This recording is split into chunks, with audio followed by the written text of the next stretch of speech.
تفسیر کے حوالے سے ایک کورس کیا جا رہا ہے جس میں سورۃ النور کا ترجمہ، تفسیر، تلاوت اور اس کے ضمن میں جتنی مباحث ہیں اس پر انشاءاللہ تفصیل سے بات ہوگی۔ اس حوالے سے آپ کی استانی صاحبہ انشاءاللہ اس حوالے سے ماہر ہیں اور قابل ہیں اور اس موضوع پر ان کا خاصا تجربہ ہے۔ امید ہے کہ انشاءاللہ وہ پوری حق کی ادائیگی کے ساتھ اس کام کو لے کر چلیں گی اور آپ کو انشاءاللہ فائدہ ہوگا۔ آج چونکہ آغاز ہے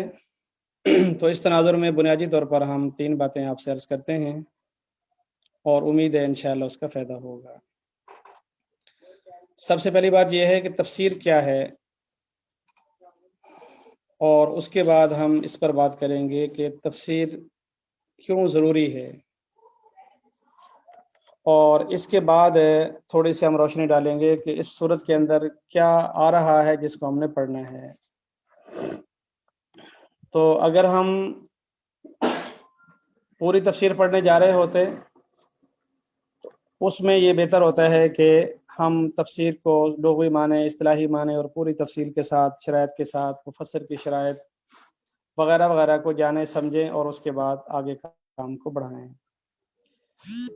سردست چونکہ ہم نے ایک مختصر حصہ تفسیر کا شروع کرنا ہے تو اس حوالے سے ہم انتہائی آسان الفاظ میں تفسیر کا تھوڑا سا تعارف بتا دیتے ہیں۔ اس حوالے سے یہ ذہن میں رکھیں کہ جیسے قرآن پاک عربی زبان میں ہے تو لفظ تفسیر بھی عربی زبان کا ہے اور اس کا مصدر ہے جس کا معنی ہے کسی شے کو واضح کرنا، کھول کر بیان کرنا اور اس کے مطلب اور مفہوم کو واضح کرنا۔ سر آپ کی ویڈیو نہیں یہ ہم سب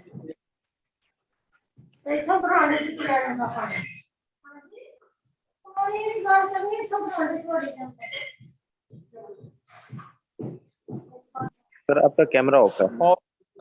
تفسیر کی وضاحت ہے، اس میں ہمیں جان لینا چاہیے کہ جب ہم تفسیر پڑھتے ہیں، یہ تفسیر کرتے ہیں، یہ تفسیر سنتے ہیں تو بنیادی طور پر ہم اللہ کے کلام کو اپنی زبان کے اندر اپنے ذہن اور دماغ کے مطابق سمجھتے ہیں، جس کے اندر الفاظ کا لغوی معنی بھی آ جاتا ہے اور اس کے ساتھ ساتھ جو واقعات بیان کیے جاتے ہیں ان کی وضاحت آ جاتی ہے، اور اس کے بعد قرآن پاک کے اندر اللہ تعالیٰ کے جو احکامات بندوں کی طرف بھیجے گئے ہیں ان کی وضاحت آ جاتی ہے،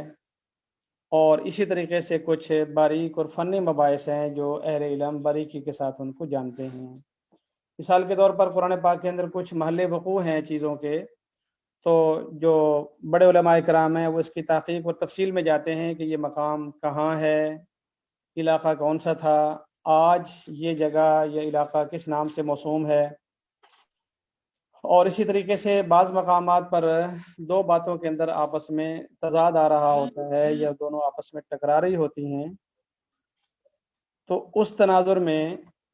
اہل علم بتاتے ہیں کہ یہاں یہ مطلب ہے، وہاں یہ مطلب ہے، اس بنا پر دونوں کا مفہوم اپنی اپنی جگہ پر واضح ہے۔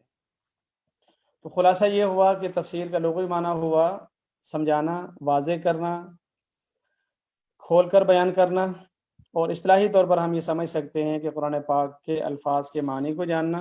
اس کے واقعات کو سمجھنا اور اللہ تعالیٰ کے احکامات کو جاننا اور ان کو اچھی طریقے سے سمجھنا۔ اب ہم آتے ہیں اس بات کی طرف کہ تفسیر کی ضرورت کیا ہے، ہم اس کو کیوں جان رہے ہیں، کیوں شروع کر رہے ہیں، کیوں پڑھ رہے ہیں، اور اس کے بعد بھی اگر ہم اس کو جاری رکھیں تو ہمیں کیا فائدہ ہوگا۔ اس حوالے سے سب سے بنیادی بات یہ ہے کہ یہ اللہ کا کلام بھی ہے اور اللہ کی کتاب بھی ہے۔ اس سے پہلے عام طور پر جو کتابیں آئیں، کہیں اللہ تعالیٰ نے موسیٰ علیہ السلام کو تختیوں پر لکھ کر دے دی اور کہیں صحیفے بھیج دیے، کسی طریقے سے آدم علیہ السلام کو الہام کر دیا۔ یہ واحد پہلی اور آخری کتاب ہے کہ جس کو اللہ تعالیٰ نے اپنا کلام قرار دیا ہے، اور اس کے ساتھ ساتھ یہ اللہ کی آخری جامع اور تا قیامت رہنے والی کتاب ہے، اور نبی علیہ السلام کے معجزات میں سے عظیم ترین اور قیامت تک باقی رہنے والا معجزہ واحد قرآن پاک ہے،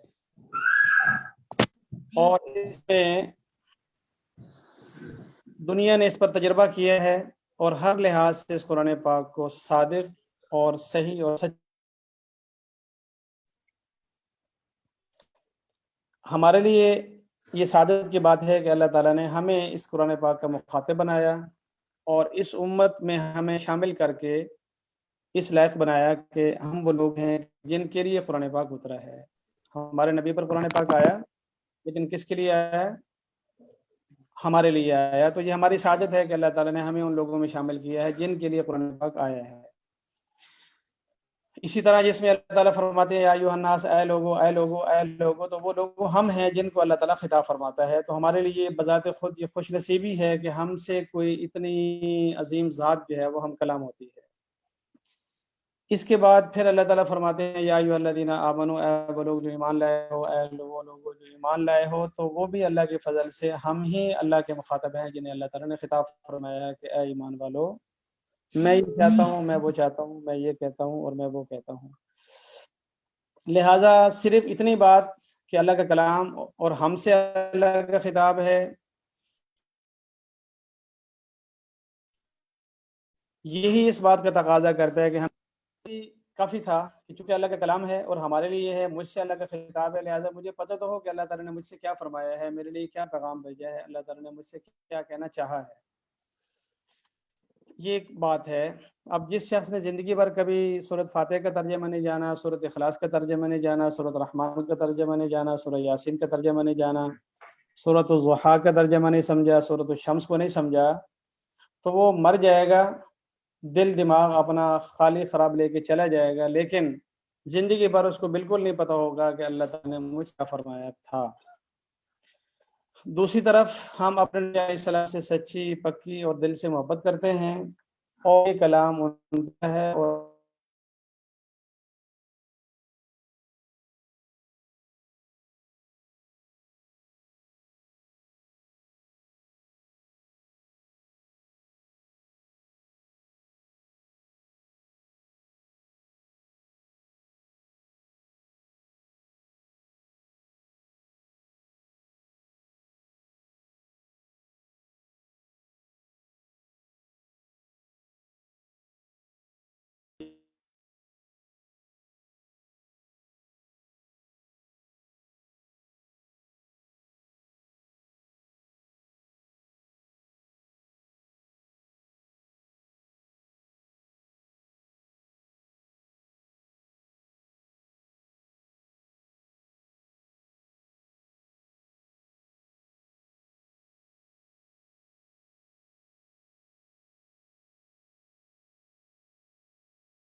اللہ تعالیٰ فرما رہا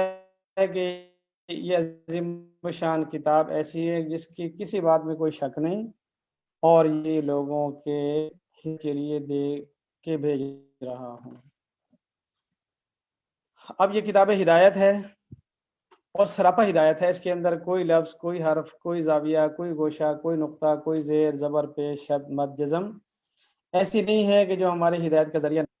انسان پر